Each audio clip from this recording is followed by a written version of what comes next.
नमस्कार प्यारे बच्चों, आज हम करने जा रहे हैं आपकी 10वीं की हिंदी पाठ्य पुस्तक क्षितिज से सूरदास के पद के प्रश्न उत्तर। तो आइए शुरू करते हैं। पहला प्रश्न है कि गोपियों द्वारा उद्धव को भाग्यवान कहने में क्या व्यंग्य निहित है। तो इसका उत्तर है कि गोपियों द्वारा उद्धव को भाग्यवान कहने में यह व्यंग्य निहित है कि उद्धव वास्तव में भाग्यवान न होकर अति भाग्यहीन है। कृष्ण के रूप सौंदर्य तथा प्रेम रस के सागर के सानिध्य में रहते हुए भी उस असीम आनंद से वंचित हैं। वे प्रेम बंधन में बंधने एवं मन के प्रेम में अनुरक्त होने की सुखद अनुभूति से पूर्णतया अपरिचित हैं। तो दूसरा प्रश्न है कि उद्धव के व्यवहार की तुलना किससे की गई है। गोपियों ने उद्धव के व्यवहार की तुलना निम्नलिखित उदाहरणों से की है।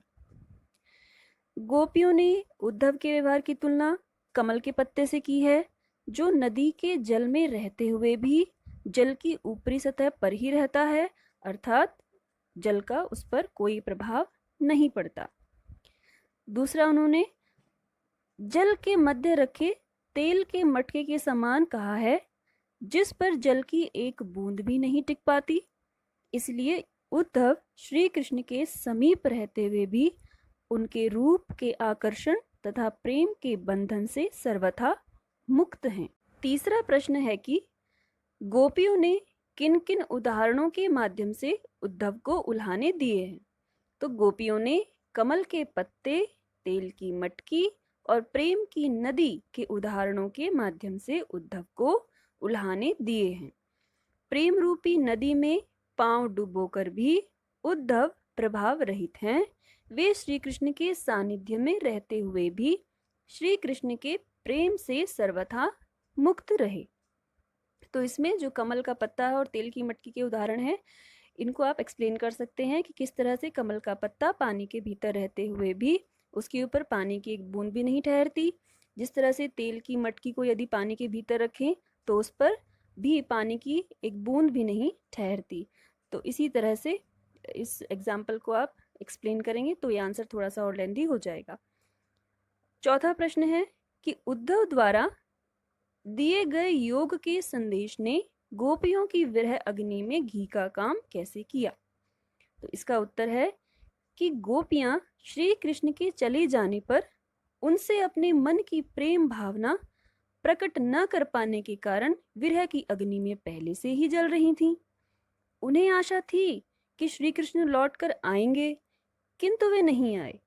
जब उनका योग संदेश उद्धव के द्वारा प्राप्त हुआ तो उनकी विरह अग्नि और अधिक तीव्र हो गई। इस तरह योग संदेश ने विरह अग्नि में घी का काम किया। तो ये था चौथा प्रश्न। पांचवा प्रश्न है कि मर्यादा न लही के माध्यम से कौन सी मर्यादा न रहने की बात की जा रही है। इसका उत्तर है कि मर्यादा न लही के माध्यम से प्रेम की मर्यादा न रहने की बात की जा रही है। कृष्ण के मथुरा चले जाने पर गोपियां उनके वियोग में जल रही थीं। कृष्ण के आने पर ही उनकी विरह वेदना मिट सकती थी, परंतु कृष्ण ने स्वयं न आकर उद्धव के द्वारा यह संदेश भिजवाया कि गोपियां कृष्ण को भूलकर योग साधना में लग जाएं।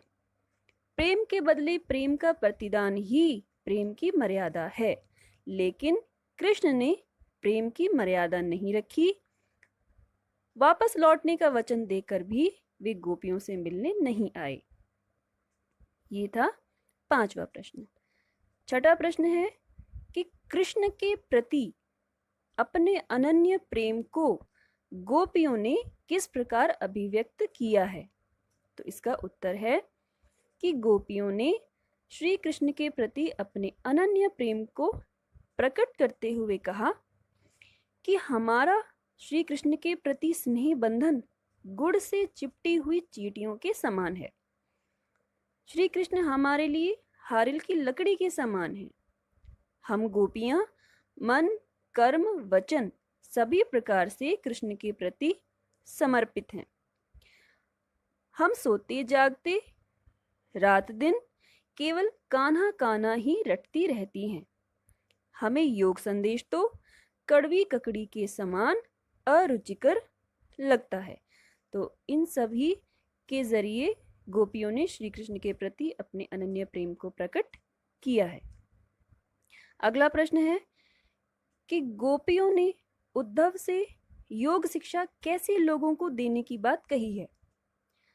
तो उसका उत्तर है कि गोपियों ने उद्धव से योग की शिक्षा ऐसे लोगों को देने की बात कही है जिनका मन चंचल है और इधर उधर भटकता है।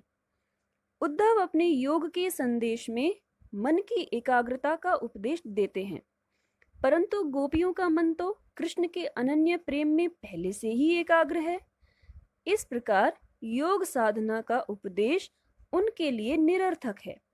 योग की आवश्यकता तो उन्हें है जिनका मन स्थिर नहीं हो पाता। इसलिए गोपियां चंचल मन वाले लोगों को योग का उपदेश देने की बात कहती हैं। 8वां प्रश्न है कि प्रस्तुत पदों के आधार पर गोपियों का योग साधना के प्रति दृष्टिकोण स्पष्ट करें। तो इसका उत्तर है कि गोपियों ने योग साधना को निरर्थक बताया है। उनके अनुसार यह उन लोगों के लिए है जिनका मन अस्थिर है और भटकता है, परंतु गोपियों का हृदय तो श्री कृष्ण के लिए एकाग्र और स्थिर है। वे उनकी भक्ति में पूरी तरह से समर्पित हैं। योग ज्ञान उनके लिए कड़वी ककड़ी के समान अत्यंत अरुचिकर है। यह ज्ञान गोपियों के लिए किसी रोग से कम नहीं है। यह था 8वें प्रश्न का उत्तर। 9वां प्रश्न कि गोपियों के अनुसार राजा का धर्म क्या होना चाहिए। तो गोपियों के अनुसार राजा का धर्म अपनी प्रजा को अन्याय से बचाना है तथा नीति से राजधर्म का पालन करना होता है। गोपियों के अनुसार राजा का कर्तव्य है कि वह किसी भी स्थिति में अपनी प्रजा को सताए नहीं, अपितु उसे अन्याय से मुक्ति दिलाए और सदैव उसकी भलाई के बारे में ही सोचे। यह था 9वां प्रश्न। 10वां प्रश्न है कि गोपियों को कृष्ण में ऐसे कौन से परिवर्तन दिखाई दिए जिनके कारण वे अपना मन वापस पा लेने की बात कहती हैं। गोपियों को लगता है कि कृष्ण ने अब राजनीति सीख ली है। उनकी बुद्धि पहले से भी अधिक चतुर हो गई है। पहले वे प्रेम का उत्तर प्रेम से देते थे, परंतु अब प्रेम की मर्यादा भूलकर योग का संदेश देने लगे हैं। कृष्ण पहले दूसरों के कल्याण के लिए समर्पित रहते थे, परंतु अब केवल अपना भला ही देख रहे हैं। उन्होंने पहले दूसरों के अन्याय से लोगों को मुक्ति दिलाई, परंतु अब नहीं। श्री कृष्ण ने गोपियों से मिलने की बजाय योग की शिक्षा देने के लिए उद्धव को भेज दिया। श्री कृष्ण के इस प्रकार के व्यवहार से गोपियों का मन और भी आहत हुआ। तो कृष्ण में आए इन्हीं परिवर्तनों को देखकर गोपियां अपने मन को श्री कृष्ण से वापस पा लेने की बात कहती हैं।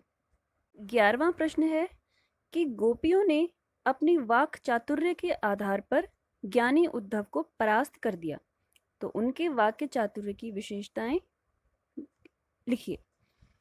उत्तर है कि उद्धव जैसे ज्ञानी को गोपियों की वाक्पटुता चुप रहने के लिए विवश कर देती है और वे गोपियों के वाक चातुर्य से प्रभावित हुए बिना नहीं रह पाते। तो उनके वाक चातुर्य की विशेषताएं निम्नलिखित हैं। सबसे पहला है स्पष्टता। गोपियां अपनी बात को बिना किसी लाग लपेट के स्पष्ट कह देती हैं। वे स्पष्ट शब्दों में उद्धव को बताती हैं कि वे कृष्ण के प्रेम में पूरी तरह से लीन हैं, इसलिए उद्धव के योग संदेश का उन पर कोई भी प्रभाव नहीं पड़ने वाला। दूसरा है व्यंग्यात्मकता। गोपियां व्यंग करने में प्रवीण हैं। उद्धव की भाग्यहीनता को भाग्यवान कहकर व्यंग्य करती हैं कि तुमसे बढ़कर और कौन भाग्यवान होगा जो कृष्ण के समीप रहकर भी उनके प्रेम से वंचित रहे। तीसरा है साहसी। गोपियां निडरता पूर्वक उद्धव को कोसने से परहेज नहीं करती। वे उनके योग संदेश को कड़वी ककड़ी और बीमारी बताती हैं। तो यह था 11वां प्रश्न। 12वां प्रश्न है कि संकलित पदों को ध्यान में रखते हुए सूर के भ्रमर गीत की मुख्य विशेषताएं बताइए। तो सूरदास जी के भ्रमर गीत की विशेषताएं निम्नलिखित हैं। सबसे पहले है कि सूरदास जी के भ्रमर गीत में निर्गुण ब्रह्मा का विरोध और सगुण ब्रह्मा की सराहना है। दूसरा, भ्रमर गीत में गोपियों ने भौरे के माध्यम से ज्ञान पर भक्ति की श्रेष्ठता दर्शाई है। अपनी वचन वक्रता, सरलता, उपालंब, व्यंग्यात्मकता व तर्क शक्ति के द्वारा उन्होंने उद्धव की ज्ञान योग को तुच्छ सिद्ध कर दिया है। तीसरा है कि भ्रमर गीत एक भाव प्रधान गीति काव्य है जिसमें उदात्त भावनाओं का मनोवैज्ञानिक चित्रण हुआ है। चौथा है कि उद्धव व गोपियों के माध्यम से ज्ञान को प्रेम के आगे नतमस्तक होते हुए दर्शाया गया है। और 5वां पॉइंट है कि शुद्ध ब्रजभाषा का प्रयोग हुआ है और अनुप्रास, उपमा, दृष्टांत, रूपक, व्यतिरेक, विभावना, अतिशयोक्ति आदि अनेक अलंकारों का सुंदर प्रयोग है। तो ये थे सूरदास के पद से लिए गए पाठ्य पुस्तक से संबंधित प्रश्न उत्तर। आशा है आपको समझ आ गए होंगे। धन्यवाद।